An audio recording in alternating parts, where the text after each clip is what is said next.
देश में लोकसभा 2024 का चुनाव आगाज होने जा रहा है और उससे पहले जो पश्चिम उत्तर प्रदेश है वहाँ की सियासत में अब कई बदलाव देखने को मिल रही है। उत्तर प्रदेश का एक बहुत बड़ा दल राष्ट्रीय लोकदल की बीजेपी में शामिल होने की चर्चाएं, खबरें खूब मार्केट में हैं।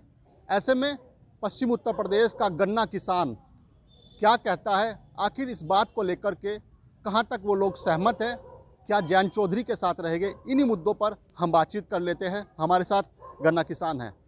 क्या नाम है आपका वैसे? अनिल राठी। अनिल जी, चर्चाएं है बहुत सारी मार्केट में, तमाम खबरें आ रही है। जैन जी जो है आरएलडी के साथ जो है बीजेपी का गठबंधन होने जा रहा है। क्या लगता है आपको? वो तो नेताओं के ऊपर की बात है। हमें तो वोट डालनी जैन जी की गैल है, कोई दिक्कत नहीं है। भाजपा में मिलेगी, कोई दिक्कत नहीं आती। हमें तो सबसे पहले भारत जो किसानों का भाव दे, गन्ना दे, उसका पेमेंट दे, उस पर और बढ़िया डाल में और लगे। तो यही बात है हमारी, तो और कोई बात नहीं है। मैं वो उनका ऊपर की बात है, मैं कैसे करना चाह, मैं कौन सा कोई किसी की तो सुन नहीं रहे। मैं जैसे भी करेंगे ठीक है, मैं करेंगे, हम साथ है। अगर ये गठबंधन हो जाता है, आप लोग खुश है? हाँ, नहीं कोई दिक्कत नहीं, हमें कोई परेशानी नहीं। हाँ बिल्कुल, कोई दिक्कत नहीं। बिल्कुल खुश है आप लोग। किसानों की आय दोगुने की बात थी। दुगनी तो गया, इन्होंने तो आधी कर दी दुगनी, उसकी दवा की तो कर दी दुगनी। आप तो कह रहे हो हम खुश है। नहीं, वो तो कर दी, पर गठबंधन से तो खुश है उससे, हम तो अपने वाले से खुश है। वो जैसे भी करे वो ठीक है। जैसे करेगा चौधरी तुम्हारा वही है, कि नहीं? आपकी क्या राय है? क्या लगता है आपको, ये गठबंधन होगा या नहीं होगा? अरे तो गठबंधन को तो नेता नाता देख लगे, हम तो किसान है आदमी। अच्छा, जो अपने घेर देंगे वोट बाट, ये तो इनकी वही बचेरी वोट, तो इन्हें जरूरत ही नहीं गठबंधन की। चलो जो कर भी कर लेंगे तो। पर इस गन्ने की बताओ, तुम्हारी जहाँ तुम यहाँ शुगर मिल में आ रहे, इस गन्ने का हमारा पिछला भुगतान तो है नहीं, सरकार रोड़ा कर लग रही। अब हमने 99% कर दिया। 70 तो पिछले साल का, इस साल का नहीं, पिछले साल का 70% भुगतान किसानों का शामली शुगर मिल पर रुका हुआ है। उसके बारे में तो ध्यान दे नहीं रहे, गठबंधन बनवा लग रहे हैं बस। लगातार जयंत चौधरी किसानों की आवाज़ उठाए थे। किसानों के नेता है, पश्चिम उत्तर प्रदेश गन्ना बेल्ट है, अब वो खुद बीजेपी में शामिल होने की चर्चाएं चल रही है। नहीं, चर्चा तो चल रही। अरे जैन तो कहीं चले जाओ, वही उसकी जोन सी है, 5-4 सीटें से मिला जाएगी। भाजपा में चले जाओ जी, जिसकी 2-4 है, और ना जाओ जिसकी 2-4 जिब भी। ये तो नेता तो सही हो रहा है बेचारे, फिर जाएंगे रेट गए तो बिल्कुल, आप बड़े आंदोलनकारियों में जो है यहाँ शामिल है। आपने लंबा आंदोलन चलाया है पहले गन्ना किसानों को लेकर। जैन जी जो है, जो चर्चाएं है कि भाई गठबंधन होने जा रहा है बीजेपी के साथ, पहले सपा के साथ जो है, अब तक मतलब है अभी, हालांकि घोषणाएं नहीं हुई है अभी चर्चा है, कयास लगाए जा रहे हैं। क्या मानते हैं? देखो जी, चौधरी चरण सिंह जो है किसान मसीहा थे, और उन्होंने किसानों को भाई बहुत ऊंचा पहुँचा। किसान जो है ज़मीन के मालिक बनाए, और मतलब कुछ नहीं थे किसान, उन्होंने ही जनाए, उन्होंने जो है मालिक बनाए। अकबर जो खेत पकड़ा तो उसकी ज़मीन जो है उनके नाम कर दी, तो उनके साथ ही किसान हैं ज़्यादातर। और जहाँ भी जो है भाई उनके जो है अजीत सिंह थे, उनके साथ भी रहे किसान। और अब जो है जयंत जी है, किसान तो ज़्यादातर उनके साथ ही हैं। वो बीजेपी में चले जाओ भाई, किसी में भी चले जाओ, उनके साथ ही हैं। किसान में से तो वे ही। अगर ये गठबंधन होता है तो क्या मानते हैं आप, इसके पीछे का कारण क्या होगा? आखिर ये नौबत क्यों आई? जयंत चौधरी जो किसानों की आवाज़ उठाते, विपक्ष में एक बहुत बड़े नेता के रूप में जाने जाते हैं, और अब वो खुद सत्ताधारी पार्टी के साथ गठबंधन में आ रहे हैं, इसके पीछे क्या कारण?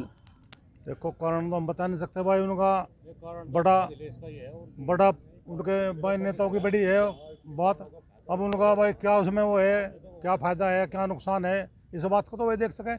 लेकिन हम तो भाई जो है जयंत के साथ हैं, और इसलिए है कि भाई चौधरी चरण सिंह तो उससे जब से ही है किसान साथ, और रहेंगे भी साथ। वे जहाँ भी जाएंगे उनके साथ ही रहेंगे, कोई दिक्कत। तो आप सब लोगों की एक राय है, मतलब हाँ, एक ही राय है, सबकी एक ही राय है। एक राय है जी, जयंत की गेल रहेंगे, गठबंधनी की गेल है, मतलब जो है वो चलो कंगे, जयंत कोई जहाँ उनकी भी गेल जाओ। गेल चलेंगे, उस तक बिल्कुल कोई नहीं हटेगा। इब के मतलब सपा तो थोड़ी ही नाराजगी सी हमारे हिसाब से या चल रही। अगर जैसा कराना सीट है, मुजफ्फरनगर सीट है, देखो को बात तो कर रहे हैं यहाँ से लोकदल वाले, और निशान हो जाए यहाँ साइकिल का, तो यू कौन सा औचित्य है? तो अखिलेश ने मतलब धोखा किया जैन जी के। तो बिल्कुल कुछ ऐसा ही लग रहा मामला कि कुछ धोखा दे रहा, क्योंकि आ रही है खबर कई दिन तक आ रही, सीट तो साथ दे रहा, 3 बार अपने वो लड़ा रहा कैंडिडेट, मतलब सिंबल तो होगा लड़के का और कैंडिडेट होगा उसका। यू कौन सा तरीका है? कुछ मतलब यही बात कुछ चल। बीजेपी में जाके खुश है आप लोग? देखो मारा तो ऐसा है, वे कहीं भी चलो हम तो उनकी गेल हैं, हम तो जयंत को वोट देंगे, गठबंधन को वोट देंगे, वो बीजेपी में कर लो, वो कहीं कर लो, वो तो अपना, हमें तो अपना वो देखना। तो बिल्कुल ये लोग है जो है, इन लोगों का साफ कहना है कि जहाँ तक के जैन जी के साथ है ये लोग, और जहाँ भी जैन जी जाएंगे वहीं ये लोग उनके साथ रहेंगे। क्या हमारा मतलब कहने का एक है, हमें किसी पार्टी से कोई वो नहीं है, कोई दिक्कत नहीं है। हमें सिर्फ दिक्कत यह है कि हमारा टाइम पर गन्ने का भुगतान हो जा, हमें खाद मिल जा। खाद लेने में भी हम लाइन में खड़े, किसान खाद लेने जाएगा तो खाद लेने भी वहाँ लाइन में खड़े, फर्द मांग रहे, आधार कार्ड मांग रहे हमारे से। समझ में नहीं आ रही क्या हो रहा है। ये हमें सरकार से कोई दिक्कत नहीं है, किसान को क्या चाहिए, दवा टाइम पर मिल जा, खाद गन्ने का जो रेट बढ़ा है, गन्ने का रेट कई साल में रेट बढ़ा, तोहफा तो दिया है किसानों को। तो एक बात बताओ, कई साल अगर बीच में रोक लिया और फिर वो भी नहीं, वो भी पूरा ना करके दिया। जैसे अब जैन जी जो है, बात चल रही है मार्केट में, भाई गठबंधन की चर्चाएं आ रही है, अगर ये हो जाता है तो कहीं तो आप लोगों को कुछ आस है, कुछ किसानों के लिए अच्छा होगा? लगे है, महसूस है ऐसा, क्योंकि इस सरकार में कोई बोलने वाला तो है नहीं। कम से कम एक आदमी जा वहाँ से, उसमें लोकसभा में खड़ा होगा, कम से कम किसानों की समस्या तो बतावे। तो इसलिए हमें कोई एतराज़ नहीं है, हमें कोई सरकार में मिल जाओ एतराज़ नहीं है, लेकिन किसान की बात तो हो। किसान की बात नहीं हो पा रही कहीं भी सरकार में। तो बिल्कुल ये जो गन्ना किसान हैं शामली ज़िले के, ये लोग खुद भी चाहते हैं कि भाई ठीक है, किसानों का हित हो, किसानों को जो है तमाम तरह की जो सुविधा है वो मिले। और जैन जी अगर बीजेपी के साथ गठबंधन करते हैं, इन लोगों को कोई दिक्कत नहीं है, ये लोग खुश है, क्योंकि ये जैन चौधरी के साथ में रहने वाले लोग हैं, चौधरी चरण सिंह के अनुयायी है। शामली से सहयोगी सालिम के साथ में रविंद्र सुलानिया, भारत समाचार।